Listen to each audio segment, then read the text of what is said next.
بسم اللہ الرحمن الرحیم۔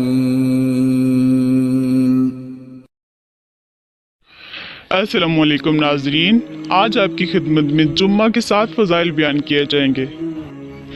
جمعہ کے دن کی 7 خصوصیات۔ اسی دن جنت میں رب تعالیٰ کا دیدار ہوگا۔ اسی دن قیامت قائم ہوگی۔